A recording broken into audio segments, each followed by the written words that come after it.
Oh, hey, man. Hey, man. It's been a while. Yeah, it's been a minute.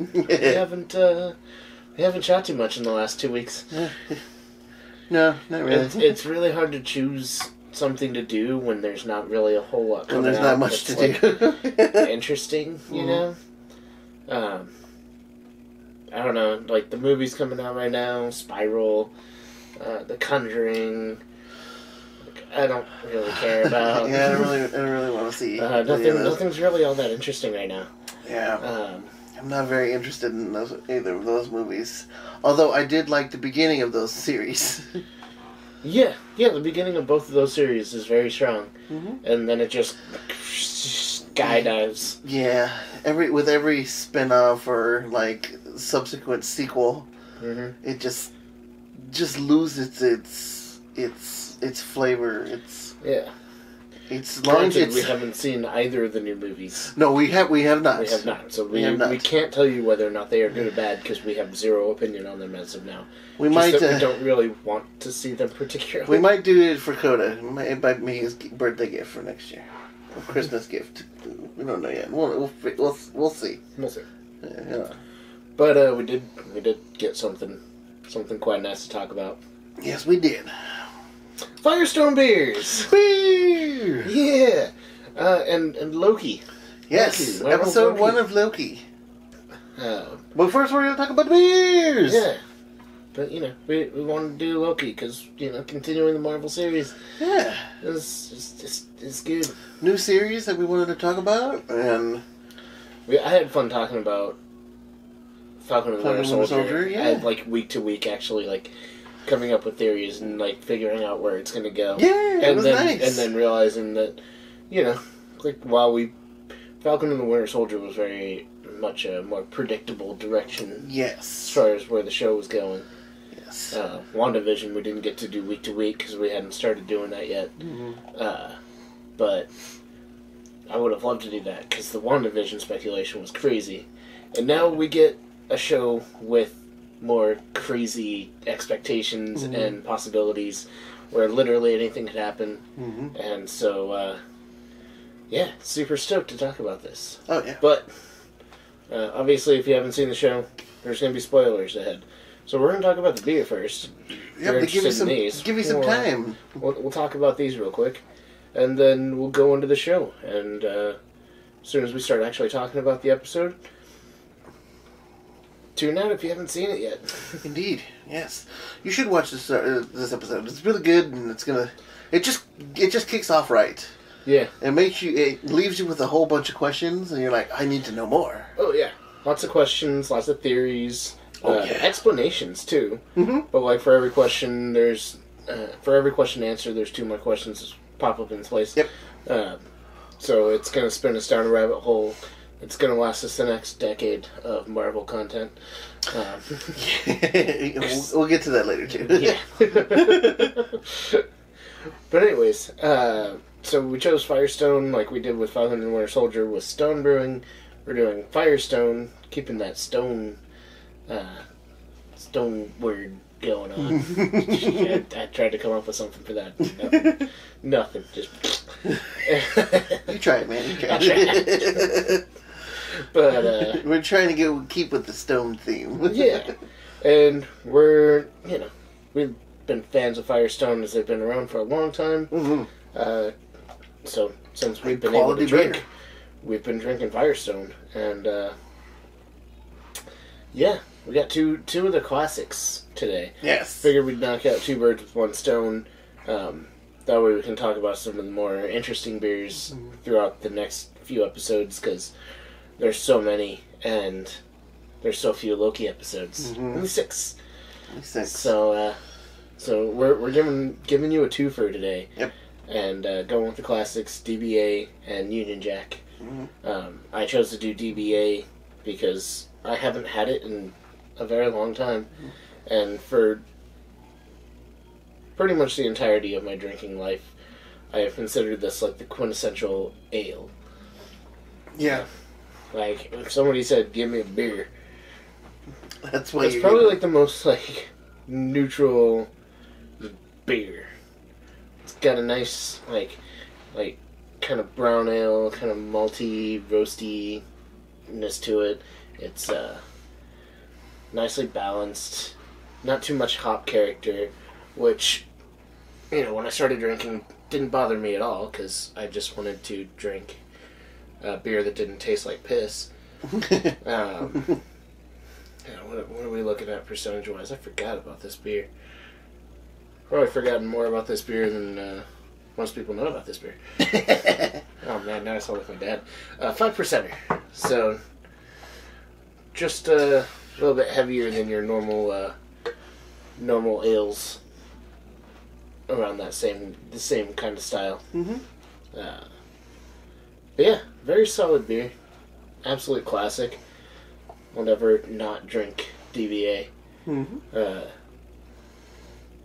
Yeah, I mean this is still one of my favorite beers from when I started drinking. So it'll get a 5 out of 5 for me for nostalgia and flavor.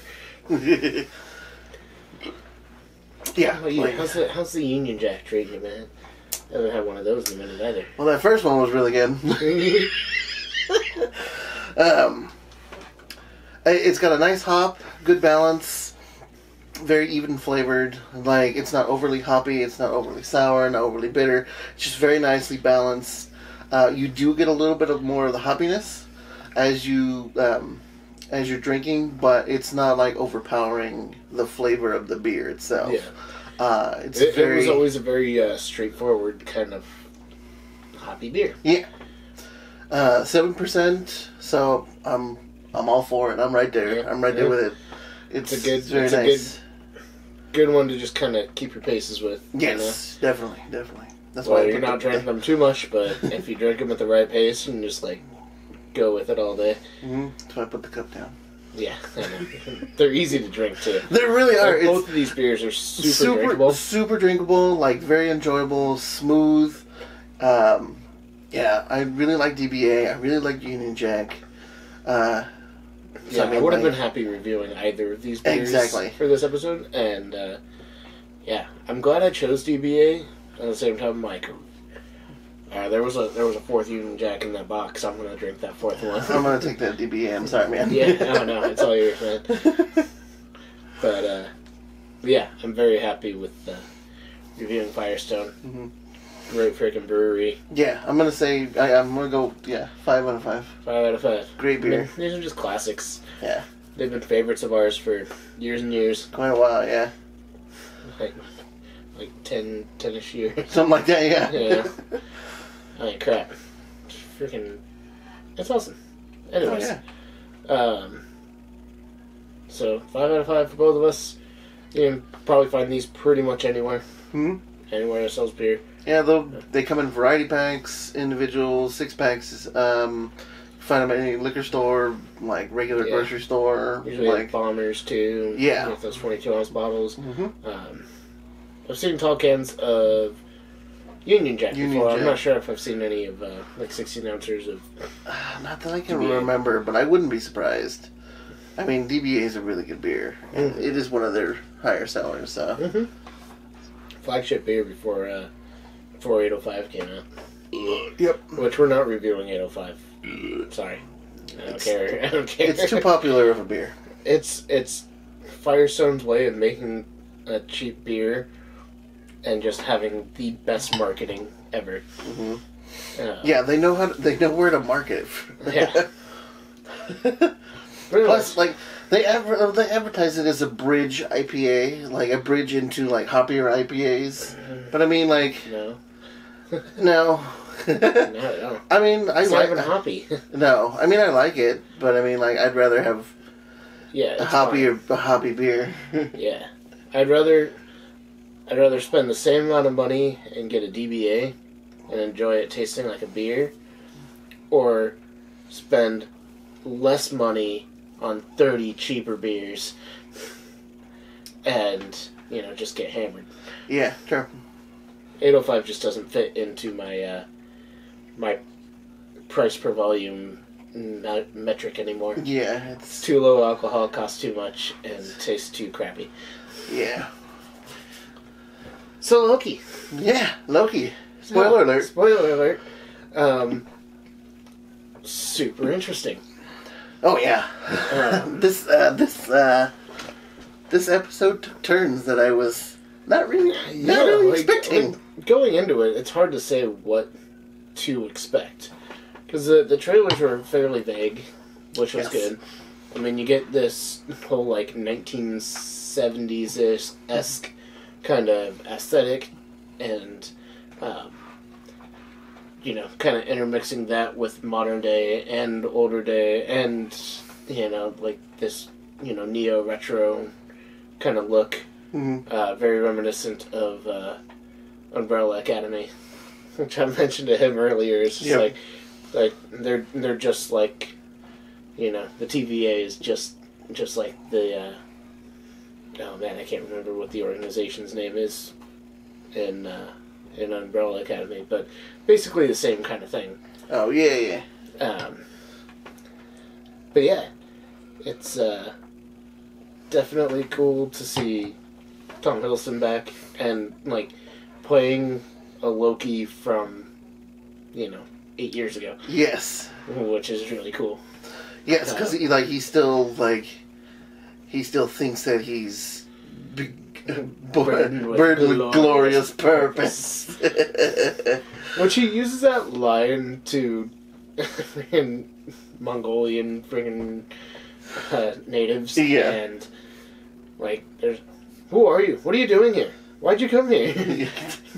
Just like, well, I'm Loki. No, what are you doing here? Yeah, exactly. But it like kind of sets off his character to be immediately like not very threatening. Mm-hmm. And as the TVA shows up, we see that he is in fact not very threatening. Yes. Just takes one hit to the face and it's just like boom, done. That little girl just kicked your ass. Except it's not a little girl. It's a big black lady. It's a very authoritarian lady. Yeah. Yeah. Freaking badass lady just knocking him right in the mouth right off the bat. Yep. You're experiencing this at 1/16th of time, but you're still feeling the pain in real time.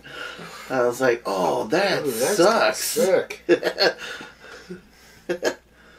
I was like, there's every single nerve starting to hit. I was like, there's so many factors that go into that, and that sucks. Yeah. Which also happens in Bleach. Yes. Which was also a great part. That was a great part. Link down below. Yeah, and then, so he meets, and then you get Owen Wilson's character. Agent Mobius. Mobius. I keep wanting to say Morbius. That's a different character. That's a different character. We're getting that movie next year, I think. I think it's like January, something like that. I think it's early next year. Something like that, yeah. But then, he's... Which, as of yet, not part of the same universe, technically. Yes, true. Yeah. As we're starting to learn how the multiverse and timelines are being treated now that we're introducing multiverse and different timelines, we're starting to get a bigger picture as to what we can be expecting for the next phases of Marvel. Oh yeah. This just opens up so many different doors, like different time characters, like Kang the Conqueror, especially Kang the Conqueror because he's already cast in Ant-Man and the Wasp. 3, which he's like another like Thanos level threat character, super villain. Yeah, and that's really cool. And I love the little the subtle hints of like everything, like no matter what, like if they don't allow it, it's not gonna happen. Like when Loki tries to use his powers, nothing happens. Well, like no magic can happen in the TVA. Like in their little piece of space, whatever dimension they might be in, no magic can be used. The Tesseract doesn't work. he sees all the other like Infinity Stones just in a drawer. Sitting in a drawer. He's like, oh yeah, some of the other guys use them as paperweights. Yeah. It's like, that makes sense. Because they're literally useless in the universe. There's also a bunch of other items that were in there that, like, they don't mention, but, like, it's just in passing. I couldn't really, like... I couldn't make out... I did try it, like, because I watched it twice. I watched it when it first premiered, and then I watched it again with him just recently. Yeah. And, yeah, like, this time around, I'm like, I want to see what else is in that drawer, because there's got to be some cool stuff. I didn't quite recognize anything. I was expecting to see, like, the Eye of Agamotto or... I didn't quite recognize anything that was really in the drawer other than the Infinity Stones. Yeah. Yeah, I didn't really... it's so quick, it didn't, like... I may have to go back and pause it. Like, actually pause it. And actually, like look at things. And investigate more. Yeah. You get two brief glances at it. But I was, like... For the most part, I was looking in the background and everything, and like trying to see if there's any hints, especially at the credits, because that happened in Falcon and the Winter Soldier, and I was looking through everything. Oh yeah, like you do. Oh yeah, I overanalyze everything. It's how I know what happens in horror movies. Yeah, because horror movies freaking broadcast their outcomes. It's very predictable. Yeah. But yeah, I am really excited about the idea of, like, this whole sacred timeline thing, and then that Loki's all pissed off because he's like, no, my choices are my own. Like, if I choose to do this, it's because I chose to do it, like, not because it's part of some set timeline. Sure. But then when he gets to talking about, you know, what his purpose is, and that's ruling over people and eliminating their choice. Yeah. And it's like, you're just doing the same thing that they are. That they're doing. And, you know, I kind of get a little bit of the sense that Mobius is, like, making that connection. Yeah. You know, like, trying to get Loki to realize that, you know, his faulty way of thinking and his ideals of control are exactly what the Timekeepers are doing. And that, you know, like, they got to figure out a way to safely take them down or something. That's kind of what I'm hoping for, but at the same time, like, doesn't necessarily have to be true. Yeah, well, it's not even likely to be true, to be honest. So okay, so I'm expecting the whole. It's Mephisto. It's Mephisto. Good Lord. Going back to WandaVision. It's Nightmare. Because Nightmare. It's Nightmare.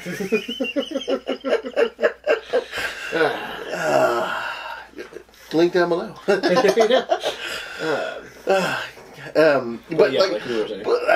What I'm expecting is to see...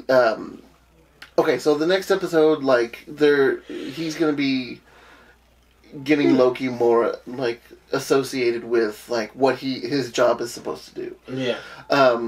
So I'm expecting, like, alarm to go off, and that's when you see the explosion of multiple timelines going off. And over the course of the next few episodes, they're going to travel different timelines. He's going to be trying to fix multiple timelines by getting rid of his alternate timeline selves. Because that's essentially who he's hunting is himself. Mm-hmm. And, like, each different timeline is going to be vastly different. And I don't think one of them is going to be positive. Okay, maybe one. There might be one positive one, but even he still needs, because it's a variant, he still needs to get rid of himself. Because it's not what's supposed to happen. And, like, since there's going to be so, like, they're probably not going to have enough time to go through all of them, so that's why it's going to be... Gotta be a montage! A montage! That's why I'm thinking that, like, even if they do go through, even if they do get, like, the next 5, I still see them, like, more popping up, and that leads to Doctor Strange and the Multiverse of Madness, Ant-Man and the Wasp, which leads to King the Conqueror coming, and a whole bunch of other things that they can tackle in future movies down the line. Which would also probably somewhat connect very vaguely to Secret Wars, which I would think be really cool. Yeah, it would be pretty cool. Because that like an alternate queen from like the Skrulls comes through that timeline, and now all the Skrulls are listening to her, and that's why they're trying to take over. Suddenly taking over. Yeah. Instead of doing what they were doing before. Yeah. That would be pretty cool. Yeah. I mean, yeah, the possibilities are literally infinite. I mean, like it's a time-based show. Yeah. you're dealing with infinite possibilities. Mm-hmm. So when they threw in time travel with Endgame, they threw out the rulebook. It's like, exactly. All right, here we go. But as they said during the trial, that was supposed to happen. Mm-hmm. They were supposed to do that. Yeah. I'm just saying in the Marvel universe overall, the MCU, like, once they dipped into time travel, it's like, alright, all bets are off. This is going full on comic book now. Oh, yeah. Like, we had some great comic book moments, throughout. Yeah, here and there. Yeah, here and there, touch and go. It was very. Like, Infinity War was, like, probably the most perfect example of, like, a comic book movie. Yes. I mean, different aliens, coming down to Earth, the going to crazy different, collision of different characters, the different storylines planets, converging, different planets. Yeah. Different factions and of heroes throughout space and Earth meeting up together. Yeah. Like, it definitely had that, like, big, grand Avengers comic book feel to it. Yep. Whereas, like, the first Avengers movie was very much, like, the pinnacle of comic book movies. Yes. Where it's, like, taking that, comic book style and adapting it into a movie, which is very reminiscent of, like, how Sam Raimi did the first Spider-Man's, movies, and kind of how, like, the first X-Men movie really felt. Yeah. Where it was just like, hey, here's your good guys, here's your bad guys, let's resolve these problems. But it was still in a realistic setting. Yeah. Like, there was still, there was still some form of realism in those movies. Mm-hmm. Which is how a lot of Marvel comic books kind of start out, where it's, they have, well, not all of them. Some of the really early ones are, like, completely absurd. Way out there, yeah. Like, Thor's original story was just completely ridiculous. Why, you don't like Odin putting Thor's soul into Donald Blake? No, I don't particularly care for that. And then whenever he turned into Thor, Donald Blake would be transported into a shadow, like a parallel universe that's just him floating around in space. It's pretty much. Can you imagine? That would suck. Yeah, and and that's just whenever Thor wants to. It's just like whenever Thor's like, "Hey, we need to be Thor." Just like boom. All right. Wait, no, I don't want to go. And then he didn't turn back into Donald Blake for a long time. Yeah. So he was there for a while. Yeah. I mean, that sucks. Yeah. I mean, that's like when Hulk turns back into Bruce Banner and Ragnarok. Yeah. It's like, I've been Hulk for 2 years. Like, what the hell? It's like the Hulk. Like, I always had some semblance of control, but this time it was like Hulk had the wheel. We're just going down. Oh man, I cannot wait for Love and Thunder since Taika Waititi is directing it again. I'm so happy because of that, and like, I can't wait to see like Natalie Portman as Thor. Yeah, I'm very curious to see. I'm really excited about that. Like, I understand that she's got to be Thor because she played Jane Foster, and like that's who becomes Thor. That's the first female Thor. But after she gets cancer. Yeah, but Natalie Portman, like when they did the whole reveal of her like holding the hammer, and I'm like, arms are so tiny. Well, I mean, like she's so petite. I mean, that's how she was in the comics. Like she was still Jane Foster in the Thor, just in the Thor garb. Yeah, I know. It just seems funny. Like she's just super petite, super tiny. Right? Yes, it's like even like Gal Gadot as Wonder Woman, like, didn't get, like, bulky, but she got pretty damn, like, toned. Well, yeah, but she was also in the Israeli Armed Forces, so she was already fit as it was. And then Brie Larson did a pretty extensive training program. True. Yes, that is also true. She also read a lot of the comic books for Captain Marvel too. Yeah. Which is, I love when like actors do that, when they get into the character and they read and find out and do research about the character. I love that. Yeah. It just makes me so much happier as a fan. Translate as well into the movie, but yeah. Anyways, we're going on a tangent. Yeah, that was a long tangent. It was. But okay, so what are your? Okay, so as you were talking, I had some ideas that I've probably forgotten about, but let me try and retrace in my headspace where I was going with that, because we're following a specific timeline. Obviously, it's a sacred timeline. It's how things are supposed to go. Yeah. And then this is the way that we're introducing multiverse. This is the way. This is the way. This is the way, my brother. I always hated that. I just it didn't do it for me. But anyways, I think Shane kind of ruined it for me. Yes. But anyways, Shane. So the way I'm seeing it is that we got the one specific timeline, the sacred timeline, and we're seeing that, as they're saying, is Loki, a different variant of Loki, is killing Minutemen and making sure that timelines go off. Right. And they're referring to a red line where I'm sure it's a point where they can't quite just set a reset charge. Yeah. And it'll fly off, and that could potentially produce more variants and fly off in other directions. Cause more chaos, therefore causing another multiverse war. Yeah.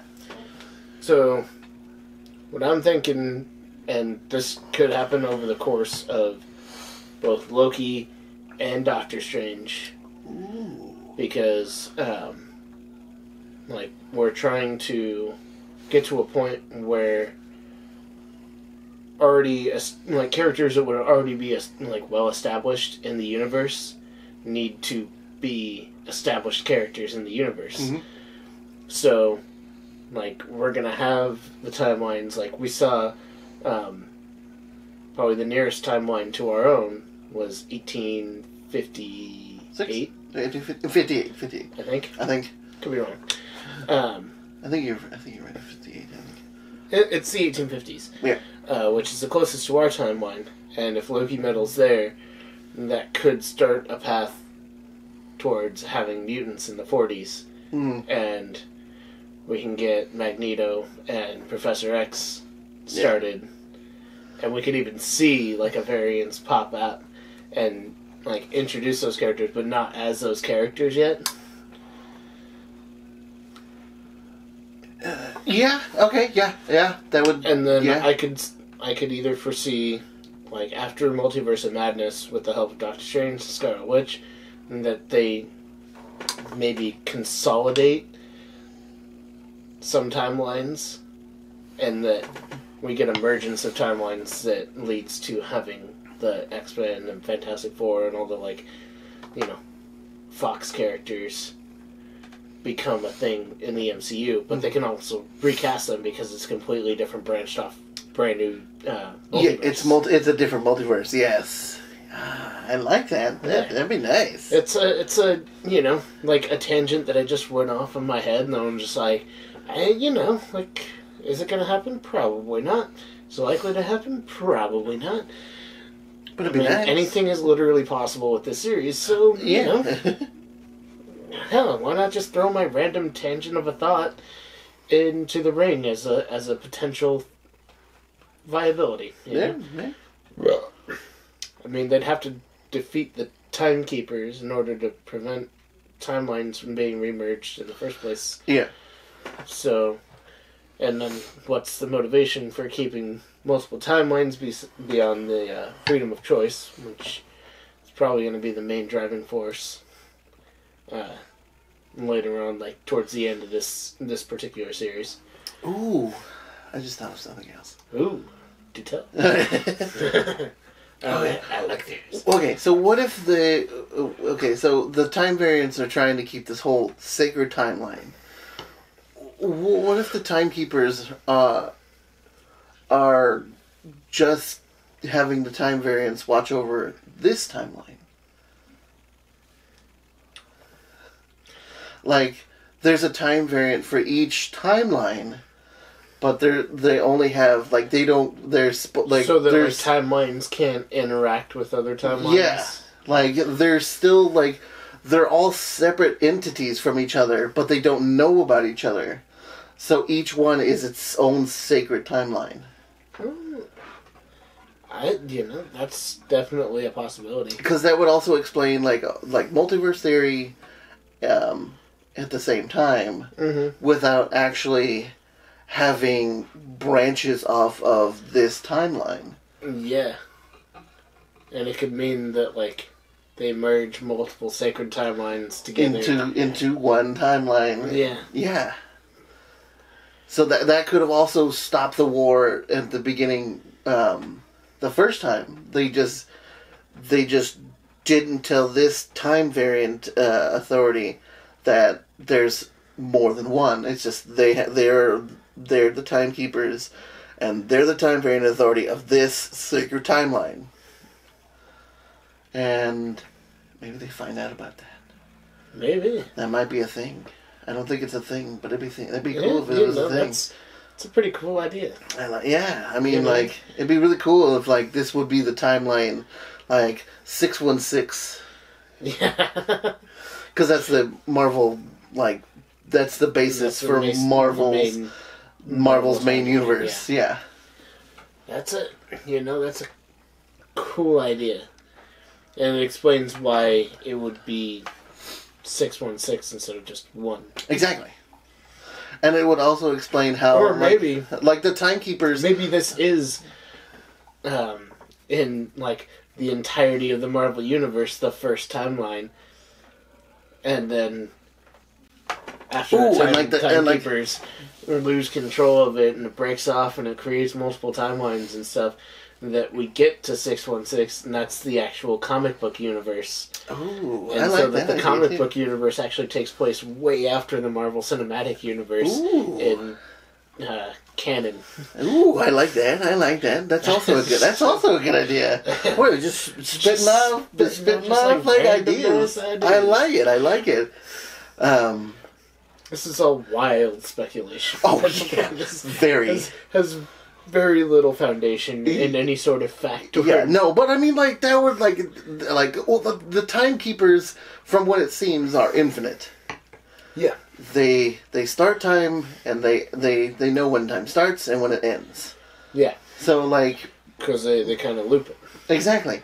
So, I mean, like, what's to say that they're also not infinitely watching infinite other sacred timelines? Yeah. With different time variation, like, authorities. Which is why they're so busy. Exactly. Exactly. So that's a cool idea. Which would also explain why which would explain why the time variant authority is massive. Yeah. Like, I mean, you get a glimpse of, like, its entirety, and it is massive. It's like its own planet. Yeah. So, like, yeah, like, I will say, like, that shot when he's just like, oh yeah, take a look, and then you get the swelling music, and it's like supposed to be like this inspiring sort of vision. I'm like, from a technical standpoint, it looked very cool, but like from an awe-inspiring standpoint, I'm so like, I don't know. It seemed like it was trying to strike a chord that it just kind of missed. So the scene served as two purposes. It served as a that everything has its place. Everything is there in its own spot, and that's where it's supposed to be. That's why everything's, like, very repetitive. Yeah, like, there's a lot of repeating, like dome shape, like circular shapes, and like tubes and Like even the cars going, there was the same car going over and over in different directions. It's the same version of the same car going in different directions. Interesting. Also, it seemed infinite because you couldn't quite see an end to it. Yeah, you couldn't because see it's time related. Yeah. Because time is therefore infinite. So, like it served its dual purpose by putting that out there. Also with the spheres, it all just it goes back to the whole thing of everything being a loop and going in a circle. So, yeah. I think. I don't know. I could be wrong. It's just my artistic point of view. Yeah. We're going to say that a lot throughout this series. Mm-hmm.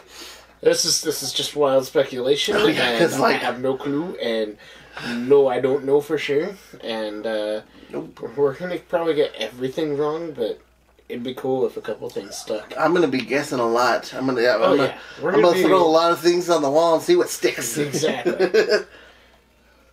Most of it's going to be dry tissue that just kind of doesn't even make it to the wall. Yep. Someone's getting a whiff like this. Yeah. Like, close that window. Who turned on the fan? Damn it. Stop doing that. Exactly. But it's a great show. It's a very interesting show. It's setting up... enjoying it so far. I wouldn't go so far as to say it's a great show yet. Well, I mean, it's setting up for a great show. Yes. Yes, definitely. And it's definitely got a lot of interesting aspects to it, and it's very... it's got a lot of potential for it. And I love how this Loki got like 8 years worth of character development in 20 minutes. Not even 20 minutes. It was like the 10 minutes like where he's watching his life, and then the 30 seconds where he watches himself die. Where he actually he sees himself die, but before that he sees his mom pass. He sees his dad pass. He sees that his brother genuinely cares about him. Yeah. And that there's a point where he even like trusts Thor and like is willing to fight with him. Yeah, and then like you see like Thor like even really wants to care for him, but he thinks that he's not there because he thinks it's an illusion still. Yeah. Which is also a great moment in Ragnarok. Like there's so much character development with characters that we already had. Yeah. It just brings those characters with deeper meaning. It's wonderful. Yeah, definitely. So I'm looking forward to them like having a Loki-centric vehicle to further explore his character and to see where it goes. Whether or not Loki's going to be a mainstay in the MCU for even longer, or if they are going to finally like actually kill him off. Oh, I'm also saying that Mobius gets stabbed at least twice. Through the entire show. Twice. Not necessarily by the main Loki, but at least twice by a Loki. A Loki. At least once. He's got to get stabbed at least once. It's just Loki's thing. He stabs everybody. Yep. And it's amazing. Yep. There's this one time he turned into a snake. Came up to me, and you know how I love snakes, and I picked him up to admire the snake. And then... and he turned his head back into himself, and he's like, "Hi, it's me!" And then he stabbed me. He stabbed me. It was one of my favorite. That was totally ad-libbed by Chris Hemsworth too. Like that was his own little made-up like tangent. And that's one of my favorite lines of dialogue in that whole movie. We're gonna review Thor Ragnarok at some point because I love that movie. We probably should. I mean, I love that movie. That is. There's a little bit of time variance in there. I mean, like Loki was on that planet for what, like 4 weeks? He said like 2 months or something like that. Something like that. 2 months. Yeah. Like at least a month. Yeah. So I mean, there's some time variance. There's time variance. Yeah. We'll see. We'll try and squeeze it in there. Yeah. We're going to do a whole bunch of time movies. Yeah, our Monday videos are going to be about time travel movies. Yes. So expect Back to the Future, Terminator. And other movies. And other possibilities. Yes, there's Bill and Ted. There's a lot, yes. But only 6. Only 6 for us to review. After that sixth Ragnarok, just because. After that sixth one, it's going to be Black Widow. Yeah. Because Black Widow comes out after the fifth video. I mean, the fifth episode. I already calculated it out. Of course you did. I can't wait. I've been waiting for this video. I've been waiting for this movie for so long. A year and a half we've been waiting for this movie to come out. I've been waiting since Iron Man 2. Well, yeah. I mean... So... 10.5 years I've been waiting for this movie to come out. I've been waiting for a lot of things to happen with Marvel for 10 yees. I'm waiting for Captain America to say Avengers Assemble. That took 10 years. That took 10 years.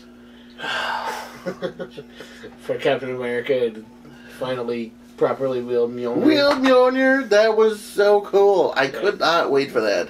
That was awesome. That was an amazing scene. Yes. That I hope the when they do the What If series, they do What If Black Widow lifted Thor's hammer.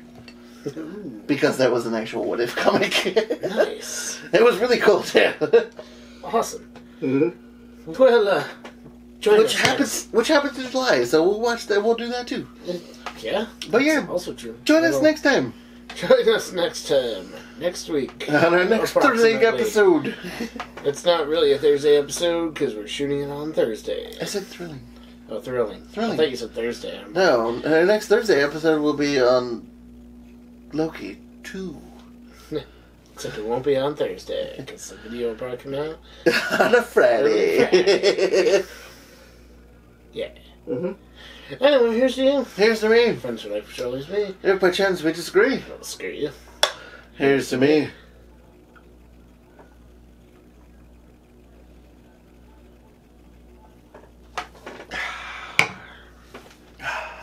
Cheers.